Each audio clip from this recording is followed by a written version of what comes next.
Mahigpit na ipinagbabawal ang bentahan at paggamit ng paputok sa 3 barangay sa Makati na naapektuhan ng gas leak noong 2010. May ulat on the spot si Marisol Abduraman. Marisol? Dati alam mo kung sa ibang barangay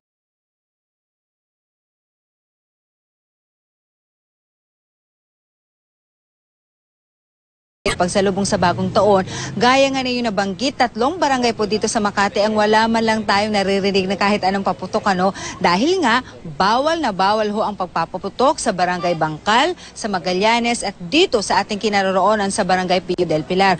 Alam mo Rafi, ito na actually yung pangatlong taon na ipinagbabawal yan. Meron yung iba na nasanay na rin na talagang eto na raw ang nakagiwayan nilang New Year, kaya ang iba nilang nagiging diskarte na lamang ay syempre yung common na turotot na ginagamit, kahit na anong mga bagay na pwedeng pangpaingay. Despite that, Rafi, nakahanda pa rin ang mga barangay, tulad na lamang dito sa barangay Pio del Pilar.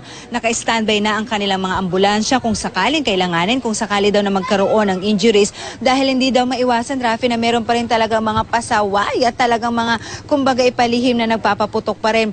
Palibhasa kasi naging bahagi na raw yan ng ating tradisyon, so meron pa rin daw mga lumulusot. Maliban riyan, naka-standby na rin po ang kanilang mga fire truck kung sakaling magkaroon nga ng sunog, pero umaasa sila na hindi naman sana ito magagamit dahil talagang mahigpit daw ang kanilang implementasyon dito. Sa katunayan, dito nga sa barangay Pio del Pilar, 2 years ago meron talaga silang ipinakulong dito dahil nga sa paglabag sa ordinansa na yan. Sa barangay Bangkal din, Rafi, kung saan tayo galing kanina, mahigpit din na ipinapatupad doon ang ordinansa.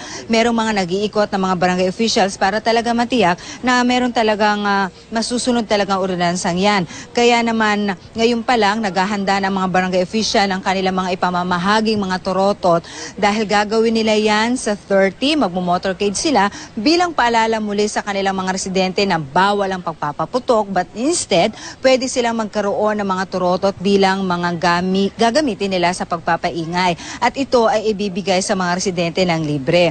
Maging ang mga pailaw, Rafi, bawal din po sa mga nabanggit nating mga barangay.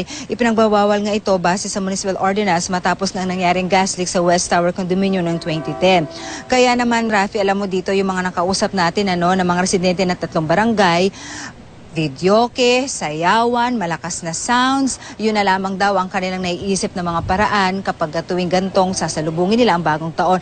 Gayunpaman, Rafi, meron tayong mga ilang nakasalubong ng mga bata, halimbawa, na kung sila daw ang tatanungin, sana daw ay i-allow na kahit man daw yung mga pailaw, dahil isa daw yun, kumbaga yung mga fireworks na yun na kanilang ikinatutuwa tuwing sinasalubong nila ang bagong taon. Pero sa ngayon kasi, Rafi, malinaw pa rin po ang ordinansa ng Makati City na bawal pa rin magbenta, gumawa at lalong-lalo na ang gumamit sa mga nasabing barangay. Rafi?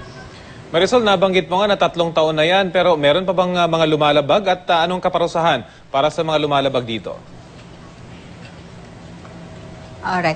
Rafi, nabanggit nga natin dito sa barangay Pio del Pilar nung nakaraang taon, 2 years ago, isa ang nasampulan dito na lumabag. Nung una, aminado naman ang mga barangay kapitan na ating nakausap na ayaw naman daw nilang masyadong maging stricto. Winawarningan, kinakausap na malinaw na may ordinansa tayong ganyan na bawal. Pero meron daw isa na talaga daw napakapasaway, kaya talagang sinampulan siya.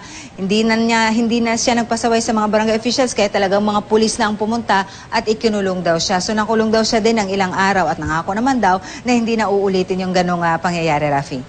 Okay, maraming salamat, Marisol Abduraman.